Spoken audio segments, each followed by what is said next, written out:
Physician-assisted suicide, or PAS, is one of the most divisive conflicts in medicine. From the time of ancient Greece and Rome until now, physician-assisted suicide has been a topic in the medical community. It hasn't been until modern times, around the 1980s, where PAS has been a topic concerning both medical and legal communities. PAS has been a complex topic ever since, dividing the medical community, government, and its citizens. As someone who works within the medical community, this topic is important as I work around death and patient autonomy within the hospital setting. First, I will discuss the background of physician-assisted suicide.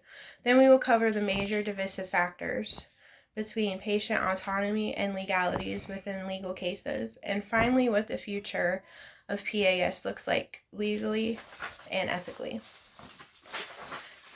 In order to understand PAS, or physician-assisted suicide, we first need to define it. According to the National Library of Medicine, PAS is defined as a physician providing a patient who requests aid in dying a prescription that the patient can self-administer to end his or her life. Because of this definition, debates have sparked in modern medical communities and implications for and against it. What is the physician's role? Does providing the prescription to the patient violate the Hippocrates oath taken by doctors? These questions and many more arise when physician-assisted suicide is discussed. Seeing PAS as a legal issue is fairly modern. It wasn't until the 1980s where PAS really gained traction and was ruled on in legal courts. So what are our legal rights as patients when it comes to controlling our manner in our time of death? Do we even have a say? According to the Mitchell-Hamline School of Law's journal entry, Legal History of Medical Aid in Dying, Physician-Assisted Suicide in U.S. Courts and Legislatures, terminally ill patients have 4 medical options for controlling manner and time of death. Only 3 of them are legally available to certain clinically qualified patients. The 4th option, legally obtaining a prescription to self-administer, is only available in 10 states and the District of Columbia. EBSCO's website article, Right to Die, and the Supreme Court discusses a person's constitutional rights concerning discontinuing life-sustaining medical treatment for themselves. The Supreme Court says that this right does not include obtaining medical help to commit suicide or affirmatively deciding to do so.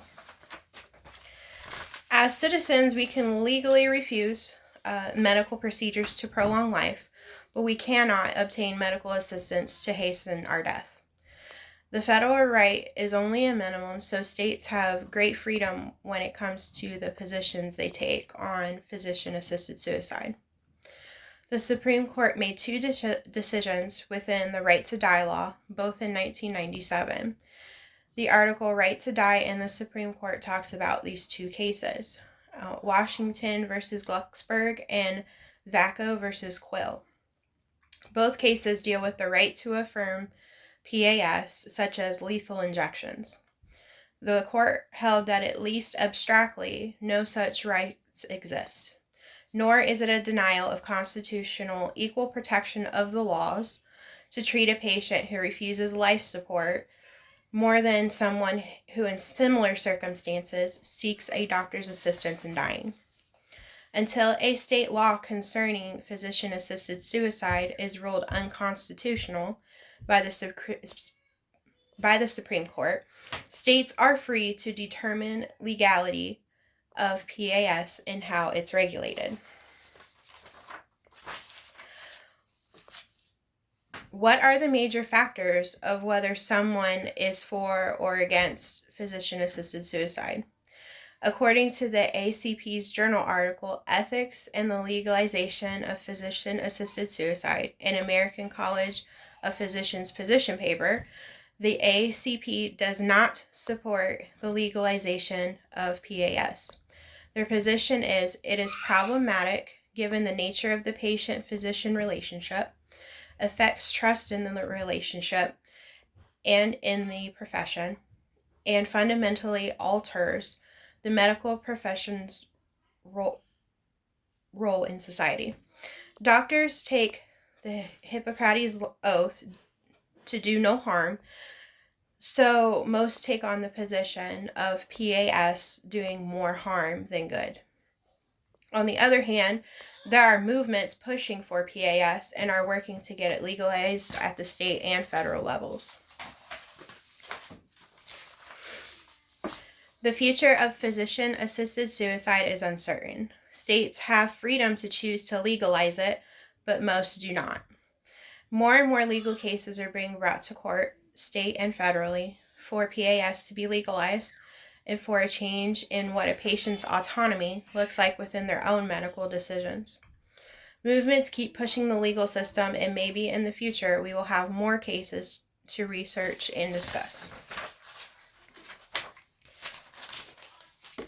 Today I discuss physician-assisted suicide's definition, the background, and 2 federal cases. Second, I covered arguments for and against PAS. And lastly, I shared information on the future of PAS being legalized and accessible to patients who are trying to make informative medical decisions for themselves. PAS is a complex discussion that has divided communities more than bringing them together to make informed decisions. The future is uncertain, but more discussion is happening around PAS and patients deciding their own care and what that looks like going forward.